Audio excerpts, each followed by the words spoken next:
Good afternoon, everyone. With that awakening deliberation by Sir just now, I think my job has become easier still to bring for your consideration another perspective. When speaking with Mr. Vishnath sir, I was talking about departmental proceedings that we can expect in this year and going forward. We need to consider what is department's perspective. Sir very elegantly brought out the taxpayer's perspective, perhaps even the tax consultant's perspective. Just this morning, I was in a training at NASIN for departmental audit officers. They have their own concerns to share. As you're aware, sir had put up on the screen section 65(1), which says the commissioner by a general or special order will authorize audit to be conducted for any tax period or part thereof. So there is what's called an audit assignment is issued to conduct an audit. So this morning, audit officers were saying, when we send out a intimation that audit will be conducted, when we receive all the documents, we will commence audit. So I asked them, what will you do when you don't receive all the documents? We will return the authorization to the Joint Commissioner and tell him that we are not in a position to continue this audit. Friends, please be very careful. In GST, notices are issued not because taxpayer has necessarily done something wrong. Notices are issued in GST because it is possible to issue a notice. If there is any divergence of views and taxpayer has decided one way of interpreting the law, notice will be issued not because what he has done is not correct, but notice will be issued because there is another way of issuing an interpretation. Taxpayers need to be mindful that GST has many provisions with plurality of interpretations. There is no provision that is necessarily limited to only one way of interpreting them. Until now, we have seen notices that relate to data differences. Everybody's returns are not matching with some other source of data. There is a consultant in Calcutta who was sharing this experience. Somebody called him and said, sir, we want an appointment with you. We are going to start a factory. We need some GST consultants. So he asked them, what are you going to manufacture? That person told him, invoice. Ultimately, this is what everybody is doing. So therefore, we are directly going into manufacturing invoices because the sectors there are rife with GST evasion. Please be very careful. Everybody's documents are not matching. There is no taxpayer whose returns are matching perfectly because the source of that mismatch is because of somebody else. A supplier has not returned his data correctly. Therefore, the taxpayer's data is not matching. With the amendments made from 11022, data differences will go away because all the data is flowing and auto-populating the subsequent returns. It is hereafter that we will find real issues being raised by department. It's not that with hard locking of returns, data, everything will go away, life is going to be smooth, because the statutory provisions are what they are. It is still possible to canvass a different view to see how further revenue can be generated. Tell me, in your experience, do you believe taxpayers are innocent, but do you believe taxpayers have correctly carried out their self-assessment of tax? I've seen any number of instances where tax consultants have cautioned taxpayers saying what you're doing is not correct. This is not the right way to interpret law. But taxpayers are not interested in understanding the law. They will hear five different experts giving them opinion, but they will do what their peers are doing.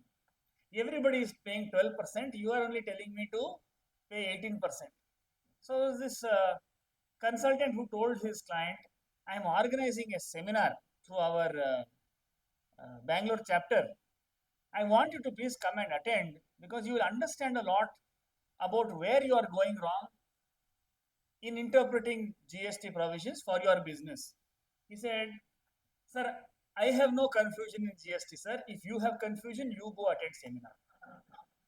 Consultants are attending seminars. Now it is the 9th year. Consultants are taking so much of interest to attend seminars. Taxpayers are blissfully happy because they know that when they have given a retainership assignment, all notices are part of warranty claims. If you receive AS70 10 notice, the taxpayer's response is, "Yak sir, returns seriyaಗಿ file madilva." Taxpayer has nothing to do with this. He has filed the returns based on the data that has come in. So therefore, please be very careful. What is the scope of your engagement with clients? Because to secure an assignment, if you make overcommitment, this is what will happen. Rajinikanth's photo. That is what will happen. In GST, we are going to see fewer and fewer data related notices. We are going to see an explosion of notices on interpretation of law. Because interpretation has still not been touched. In 2023, there was a press release by CBIC. They have issued 1,13,000 notices. Central Tax has issued in 2023 1,13,000 notices. Out of that, 550 notices were on classification. All other notices were on data differences. If everybody issues lakhs of notices, you think they're going to stop issuing those notices if data start matching? They'll go.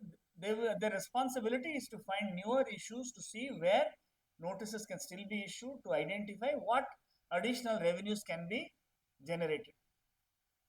Friends, we have to keep in mind that GST is a self-assessment tax. If anybody questions the self-assessment carried out, it is a responsibility of the department to establish what in the self-assessment is incorrect. I'll give you a few instances for you to understand. Audit was conducted for 2021. Show cause notice was issued stating the refund sanctioned was erroneous.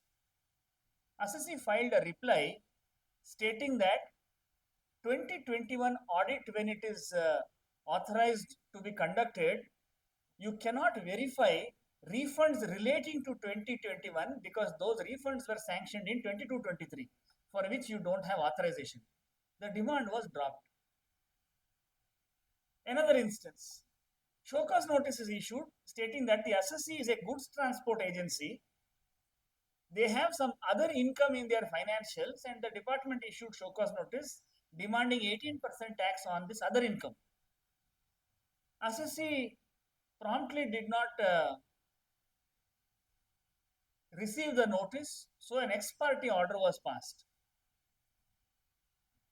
Assessee came looking for some help to file appeal in respect of the ex parte order.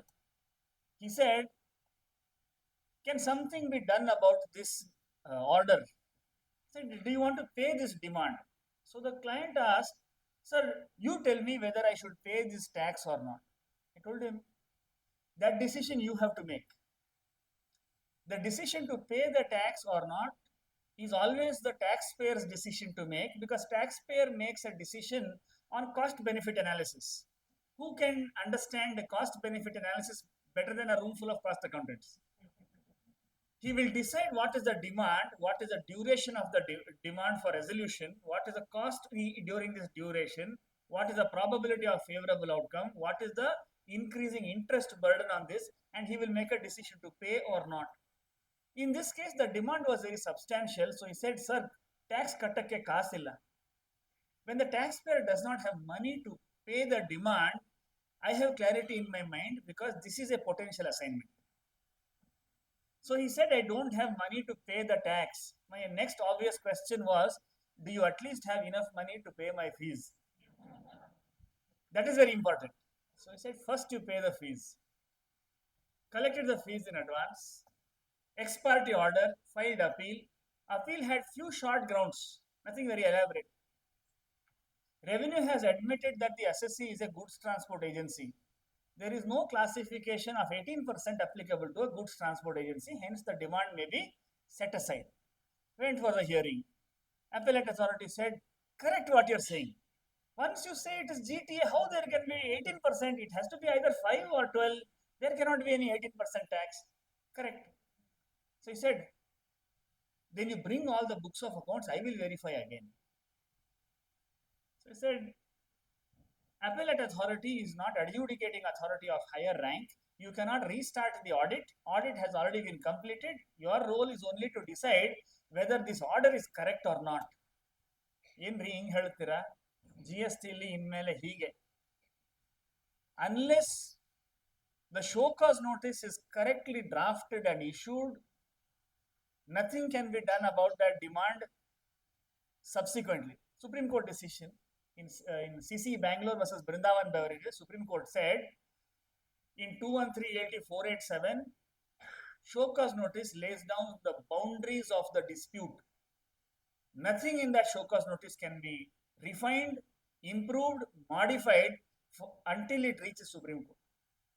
Whenever you receive notices, I would only request you to please ask yourself, do you think that notice itself is defective? Is the notice itself defective? When the notice is defective, look after that notice until the limitation for that financial year goes away. If you disclose the defects in the notice, it is possible to withdraw that notice and issue a correct notice based on the enlightenment received from you only. Cost accountants are so good at their work. As soon as we look at the books, we know what's the condition of the books. We look at the returns, we know what's going on. We know what can be reconciled with which one and what cannot be reconciled. Sometimes we are so good at doing reconciliation that we will take up the assignment given to the officer and do it for him. My request to all members here, please be aware, it is not our job to complete the departmental audit. If department believes they want to conduct an audit, our responsibility is to give them the documents. If they are not able to understand the documents, control yourself. Don't try to give clarity. This is not final classes for students. ಗೊತ್ತಾಗ್ಲಿಲ್ಲ ಬಾಯಲ್ಲಿ ನಾನು ಹೇಳ್ಕೊಡ್ತೀನಿ, ಸ್ವಲ್ಪನೂ ಅರ್ಥ ಆಗಿಲ್ಲ ಬಿಟ್ಬಿಡು, ನಿನ್ ಮನೆಗೆ ಹೋಗು, ನಾನು ಮಾಡಿಕೊಡ್ತೀನಿ. Please be very careful. You understand the purpose of doing an audit. The purpose of doing an audit is not to issue a clean report. Who better than auditors to understand the sentiment? Correct alva? As soon as you get any assignment for the first year, especially from Vishwanath sir's office, for some reason, sir is too busy. Sir says, file. Hopefully, we are waiting. When sir says you take all these files and go, we all will get assignments. So when file comes to your office, first year you will verify everything yourself. After that, you will give it to your juniors. The idea is to see what all Vishwanath sir did wrong. Stage ಮೇಲೆ ಹೀಗೆ ಮಾಡು, ಹಾಗೆ ಮಾಡು ಅಂತ ಹೇಳ್ತಾರೆ, ನೋಡೋಣ ಏನೆಲ್ಲ ಮಾಡಿದ್ದಾರೆ. Please bear in mind, when department comes in for audit, the idea is, like sir was saying very rightly, the idea is not to understand why you did what you did during the year. The idea is to find out what else you should have done. Sir was feeling anguish for taxpayers, saying that no matter what you do,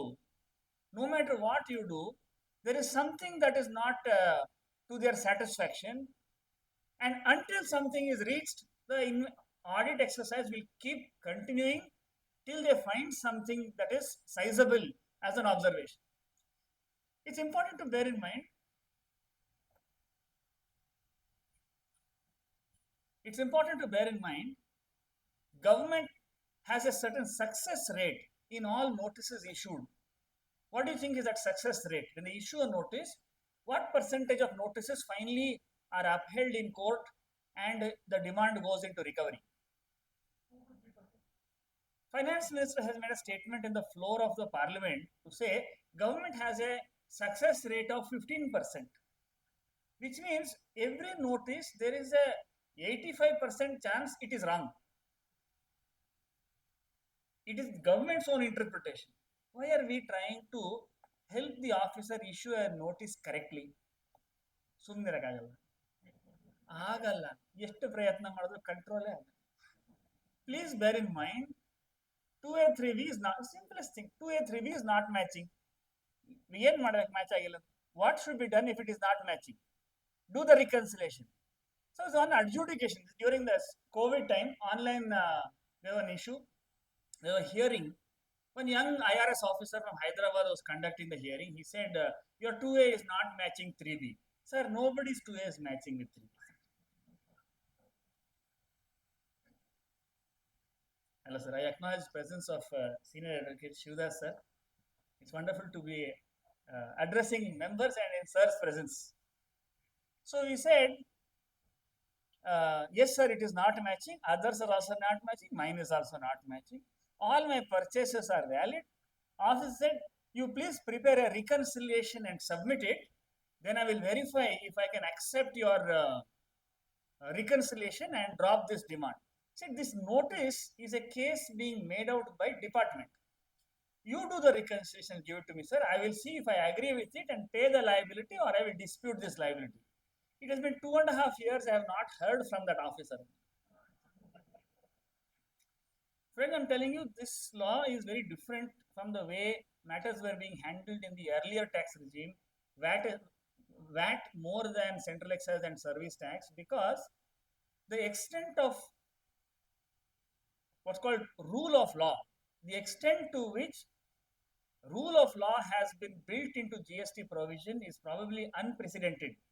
And I'm sure in the early days of formulation of the statute, sir also has sent his views to the government as to what should be there in a law like this. We are all beneficiaries of wisdom of sir and people like sir who have contributed in the framing of this legislation. And sir continues to help us by fighting cases before the court.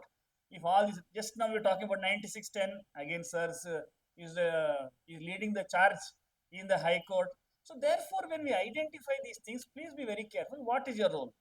Today, I thought I will take this time to bring to your attention certain new areas, new powers department has started to exercise that is completely contrary to law. There are only 3 provisions by which department can engage with the taxpayer. I quickly share this and we'll hear sir's views. That is more important for us to learn.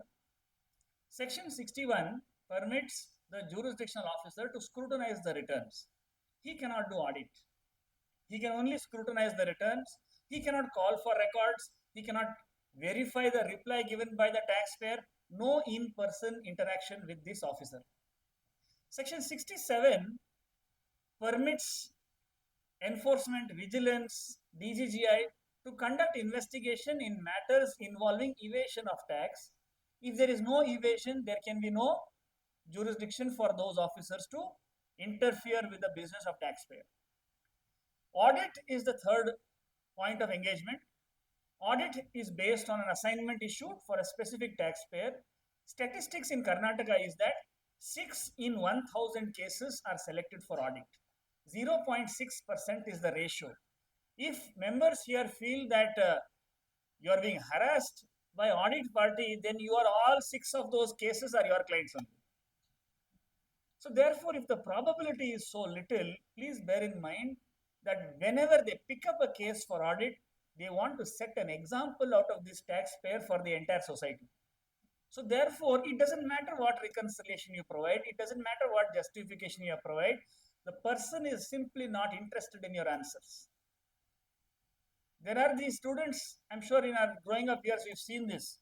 Teacher says, Monday there will be surprise test. Everybody knows, all the wise people in the classroom that day, who are all cost accountants today. All the wise people know that on Monday you should not remind the teacher about something. But there will be one teacher, there will be one student. Promptly he will go before the end of the day and remind the teacher that, Miss, you said there's going to be surprise test on Monday. What happened? It is already going to be 3 o'clock. You understand? Please keep this analogy in mind. When you are engaging with departmental officers, you are not that student. Your job is to allow the department to carry out the proceedings that they have been authorized to carry out. Your job is not to take that assignment, the work of the proper officer on subcontract basis. By show of hands, you please tell me, by show of hands, please. Sir is here, please be very careful. By show of hands, you tell me how many people have prepared reconciliations, and especially for audit or enforcement, and submitted to them with a difference. Please raise it. No. These are the students who will remind the teacher, Miss, Monday exam ಕೊಡ್ತೀನಿ ಅಂದ್ರೆ ಏನಾಯ್ತು? ಎಲ್ಲರೂ surprise ಆಗ್ತಾರೆ ನೋಡಿ. Announce ಮಾಡಿ, you see all these fellows, they'll be surprised. Please bear in mind, I'll only part with one observation. In 2012, Supreme Court, Justice Dattu was rendering a decision in Fiat India's case. In 2012, Supreme Court, while examining the question of valuation, they said, in 1996 October, a letter has been written by the taxpayer to the investigating officer. All the experts who will examine this issue came in much later. October 1996, a letter has been written to the department that there has been something in the nature of undervaluation that is carried out by the company.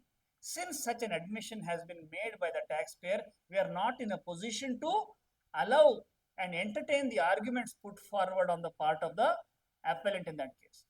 The case that reaches the highest forum can be completely destroyed by the first response provided by the taxpayer. Department today is invoking three provisions: Section 71, Section 151, and Rule 5618, as if to say these three provisions are themselves independent investigating provisions, provisions empowering the officer to investigate. Please bear in mind, 71 is only a machinery section, not giving any investigative powers. 71 is a aid to the other provisions for which it is placed in the statute. 151 is a new provision where Commissioner is empowered to authorize an officer to collect any information.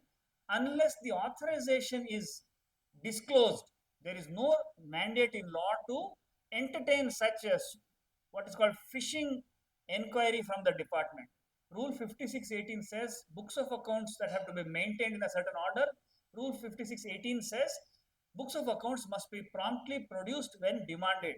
Please bear in mind, Rule 5618 cannot become an investigative provision on its own.